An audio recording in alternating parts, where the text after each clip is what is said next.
नमस्कार, आप देख रहे हैं समाधान कब तक। और आज आप लोगों के बीच खबरों का विश्लेषण लेकर आए हैं।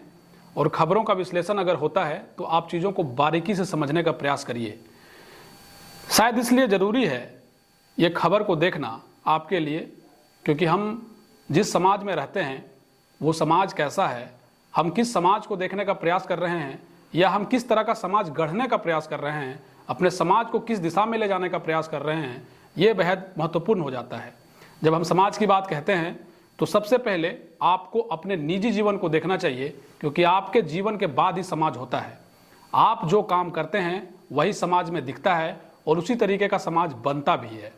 तो हम क्या जातिवाद जैसे समाज की स्थापना करने में लगे हैं? ये एक बड़ा प्रश्न है। चौधरी चरण सिंह जो हमारे भारत के पूर्व प्रधानमंत्री रहे हैं, उन्होंने भी जाति को लेकर बहुत बड़ी बात कही है। वो एक गंभीर व्यक्ति थे और जातिवाद को बहुत बड़ा दुष्प्रभाव मानते थे। जातिवाद जो वो समझते थे कि जातिवाद जब तक हमारे भारत में हावी रहेगा तब तक लोकतंत्र में भी खतरा हमेशा मंडराता रहेगा। जब तक जातिवाद रहेगा तब तक समाज ना ही राजनीतिक रूप से, ना ही आर्थिक रूप से, ना ही समान रूप से कभी भी एकत्रित हो पाएगा। ये चौधरी चरण सिंह का मानना था। उनकी एक पुस्तक है जिसको आप पढ़ भी सकते हैं। हालांकि इन विषयों पर अगर हम जाएं तो वीडियो शायद लंबा हो सकता है, लेकिन विशेष करके हम इसलिए आप लोगों के बीच आए हैं क्योंकि जिस तरीके से जातिवाद को लेकर कई लोग टिप्पणी कर रहे हैं, शायद उन्हें ये काम नहीं करना चाहिए। समाज में जो विशेष करके जो मुद्दे हैं उन मुद्दों पर बात होनी चाहिए। और मुद्दा यही है कि आज बेरोजगारी की क्या स्थिति है, आज की युवा क्या कर रही है, आने वाले पीढ़ियों को किस दिशा में ले जाने का प्रयास हो रहा है, इन विषयों पर बात होनी चाहिए। क्या सच में हमारी बुनियादी जरूरतें पूरी हो रही हैं? इन विषयों पर बात करने वाली युवा आज जातिवाद को लेकर बात कर रही है। ये पूरे भारत के लिए दुर्भाग्यपूर्ण है। ना सिर्फ एक विशेष जाति के लोग बल्कि सभी जातियां यही करने का प्रयास करती हैं। लेकिन जो आम लोग होते हैं उन्हें जातिवाद से कोई मतलब नहीं होता है। हम आपको ग्राउंड रियलिटी से बहुत ही जल्द एक वीडियो आप लोगों के बीच लाएंगे। उस वीडियो में आपको पता चलेगा ग्रामीण क्षेत्र में रहने वाले जो लोग हैं उन्हें जातियों से कोई मतलब नहीं होता है। यहाँ तक कि उन्हें धर्म मजहब से भी कोई लेना देना नहीं है। उनका जीवन, उनका जो दिनचर्या है वो सिर्फ कमाने, खाने और अपने घर की जिम्मेवारी को पूरा करना है। ये जो कुछ लोग हैं जो जातिवाद का तमगा लगाते हैं, विशेष करके नफरत फैलाने के लिए, कुछ लोग अपने आप को पॉपुलर बनाने के लिए और कुछ लोग अपने आप को समाज में स्थापित करने के लिए कि हम आपके समाज के हितैषी हैं, हम आपके समाज के बहुत बड़े नेता हैं, और उस तरीके से आपको गुमराह करने के लिए वो सोशल मीडिया के जरिए या मीडिया के जरिए इन सब चीज़ों का इस्तेमाल करते हैं और आपको गुमराह करने का प्रयास करते हैं, जो आपके लिए बहुत ही, ये आपके लिए नकारात्मक दिशा की ओर ले जाएगा, आपको गलत दिशा में ले जाएगा। इन सब चीज़ों से आपको बचना पड़ेगा। जब तक आप इन सब चीज़ों से नहीं बचते हैं तब तक आपके जीवन में इन सब चीज़ों का एक उसी तरीके से भूमिका रहेगा जिस तरीके से आप समाज में देखते हैं कि जिस चीज़ों का आपके जीवन में किसी भी प्रकार का प्रभाव नहीं है, जिससे आपको किसी तरह का कोई लाभ नहीं है, उन सब चीज़ों का चर्चा किया जा रहा है। आप समझिए कि जिस जातिवाद से आपको किसी तरह का कोई लाभ नहीं है, उन सब विषयों की चर्चा क्यों की जा रही है?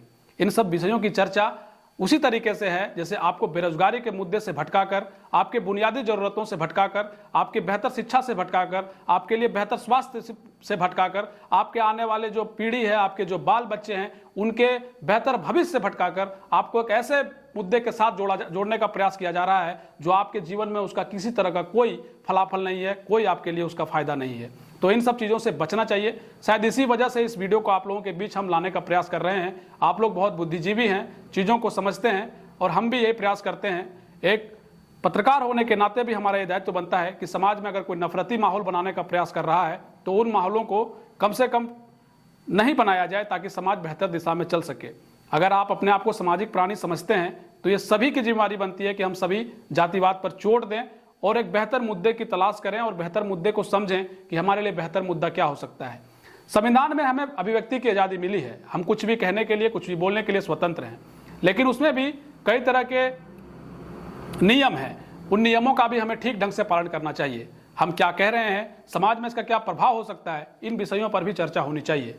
जिन सोशल मीडिया के जरिए आप छोटे छोटे रील्स, अश्लीलताओं को देखते हैं, उस पर भी रोक लगाई जानी चाहिए।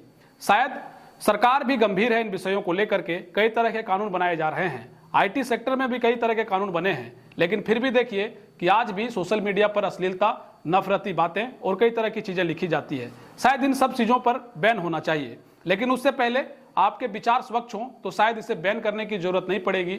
लोग खुद ही इस विषयों पर समझ सकते हैं और अपने जीवन को बेहतर दिशा में ले जा सकते हैं। तो ये पूरा विषय जातिवाद को लेकर के आप लोगों के बीच में था। हमारा प्रयास यही कि जातिवाद ना हो। शायद पूरे भारत में, जब हम पूरे विश्व के सबसे बड़े लोकतंत्र में रह रहे हैं, वहाँ जातिवाद जैसी चीज़ें आज भी हमारे लोकतंत्र के लिए खतरा है। और ऐसी नफरती चीज़ें हम लोगों के समाज को कभी भी आगे नहीं ले जा सकती है, ना ही आप बेहतर समाज की कल्पना भी कर सकते हैं। तो ज़रूरी यह है कि आप जातिवाद के तमगे से बाहर निकलिए और सिर्फ एक भारतवासी, सिर्फ एक हिंदुस्तानी के तौर पर जाने जाइए।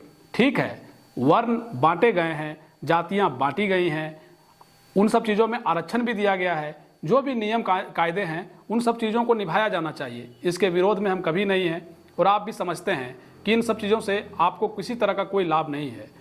लेकिन हाँ, आप जातिवाद के नाम पर नफरत का माहौल मत बनाइए साहब। ये आपके समाज के लिए और आपके आने वाली पीढ़ी के लिए बहुत बड़ा अभिशाप है। इस अभिशाप से बचिए। बाकी खबरों के साथ आप बने रहिए। बहुत शुक्रिया, बहुत धन्यवाद।